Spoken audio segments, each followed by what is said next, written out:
if you remember last time, we developed this idea here. Okay.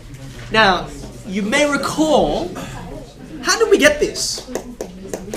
What did we do to end up with that statement? Where did it come from?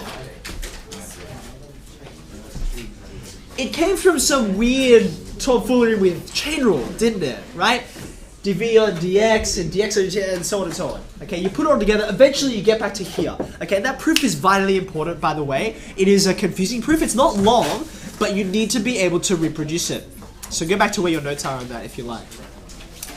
But the real point is, number one, because it comes from chain rule, this is always true with regard to motion. It's not just about simple harmonic motion, okay? So what I'm going to do is think about some of the ways you can use it and some of the things that this means when we do apply it to simple harmonic motion, which we started doing last time, but we kind of stopped short, okay? So here's an example. You've got this equation, this differential equation, okay? And here's some information that they provide about what the particle is doing. Here are the two questions. Can you express v squared as a function of x, as a function of displacement? Can you do that? Okay, can we do that? Secondly, can you verify this statement that you're going to develop in part A? Can you verify it not using the displacement equations, but the time equations? Can you, off the information that's been given to you, have a displacement time equation and a velocity time equation?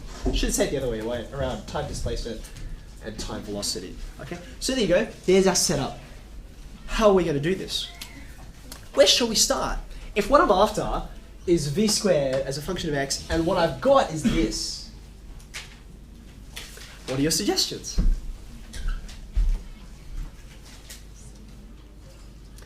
Well, the whole point is about using this, right?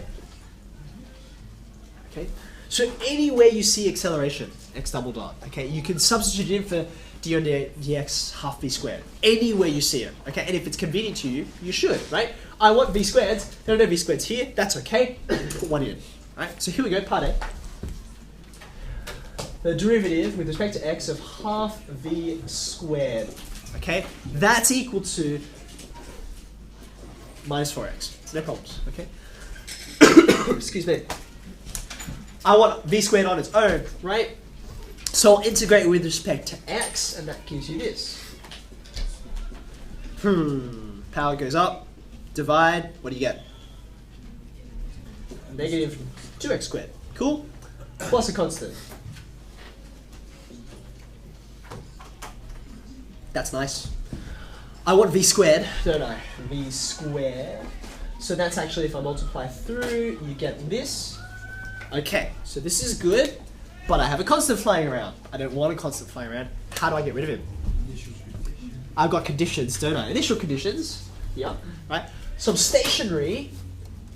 T equals 0, v equals 0, x equals 6. These are all concurrently true. Okay, so which of them am I going to use? V and x, because I don't have any time in my equations, right? Good, so let's take these two values. Okay, I can say when x equals 6, or where? Anyway, that's where I am, okay? And I know how fast I'm going at that point. Okay? So substituting that in, you're going to get 0 equals negative 4 times 36. That's 144. Negative 144. So you can kick that over the other side. Now I could work out what c is, but I don't need to, because I actually want 2c, don't I? Okay. So moving up over here, therefore now I have v squared minus 4x squared plus 144. There you go, done. V squared as a function of displacement. That's part A. Okay. Part B. How do I verify a result like this doing this? How'd you go about it? Verify, I suppose, is the same as prove or show. So you've got a left-hand side and a right-hand side, right? And I want to show that they're equal to the same thing.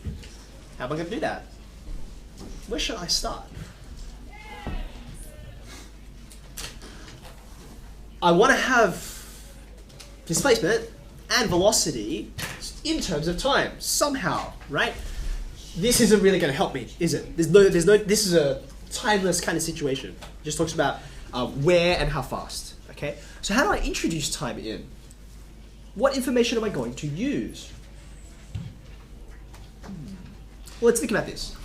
I've got all this information, let's forget about that for a second. Just look at this. Just look at that, okay? That tells you a lot, doesn't it? Okay, what does it tell you right away? What things can we see just from that, okay? It's simple harmonic motion, right?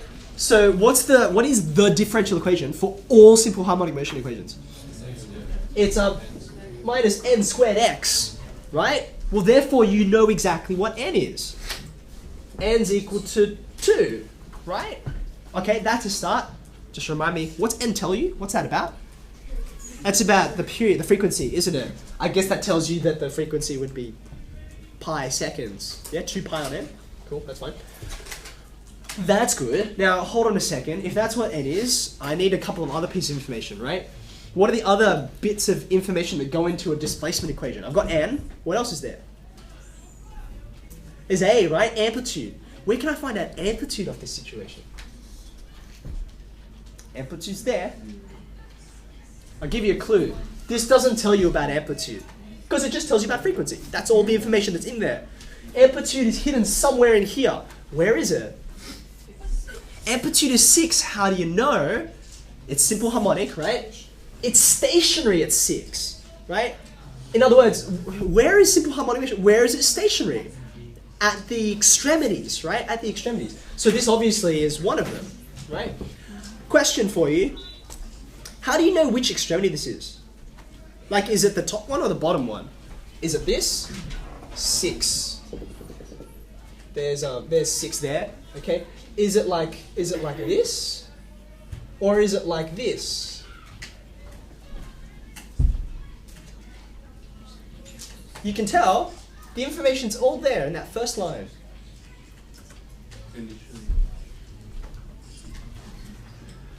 I was a bit sneaky. I told you the only piece of information in this equation, this differential equation, I said the only piece of information was the period, right? But that's not entirely true, is it? There's something else implied in there, right? This question is about where I'm asking about where the center of motion is, right? This will tell you where the center of motion is. Where's the center of motion? It's the origin. If it wasn't the origin, what equation would I get?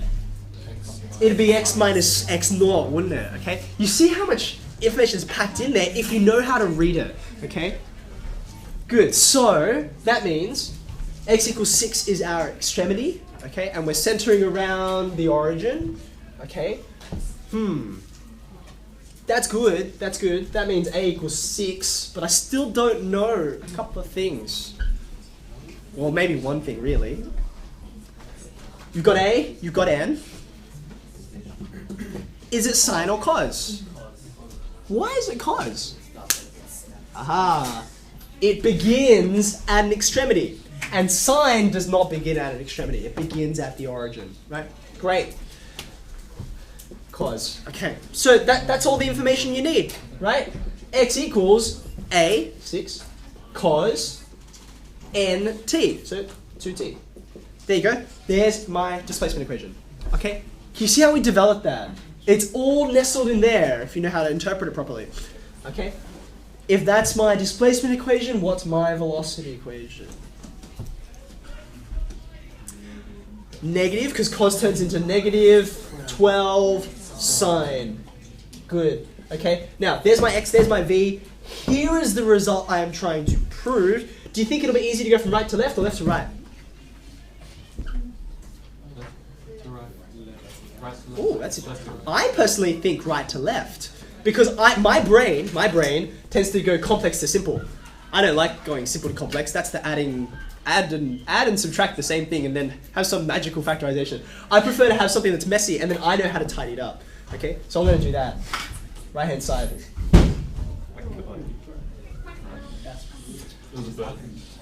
Minus 4. There's x, right? So I'm going to have 36 cos squared 2t. Is that okay? That's minus 4x squared. Is that right? Yeah? Did I do it right? You're all staring at it funny. Did I do something wrong? That's okay. plus 144. Yeah? Cool. 4 times 36, I already know what that is. That's also 144. So I can take 144 out. Okay. This order really should be 1 minus cos squared, shouldn't it?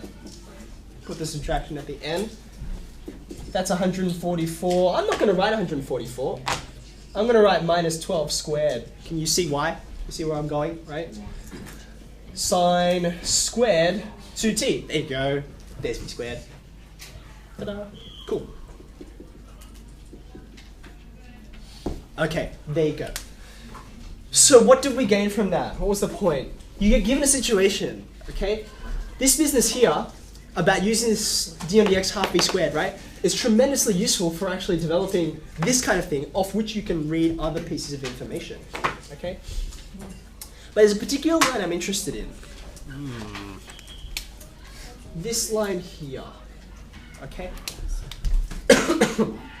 It's interesting to me. If I factorize it a little bit, the reason why it's interesting might become a little more obvious to you. Have a look. Let me take out a factor of 4. Yep. There you go. Now have a look at this. V squared equals this. Okay? These numbers, we don't believe in coincidence in mathematics, right? These numbers seem suspiciously familiar, right? We spent part B trying to work out what they were. Okay, but if I factorized it, you would have been able to see it straight away, right? 4, of course, is just 2 squared, right? And 36 is 6 squared. In other words, there you go, there's your n, and there's your amplitude, okay? Is that always true? If it were true, could we prove it, or is it just a coincidence? How would you go about doing it?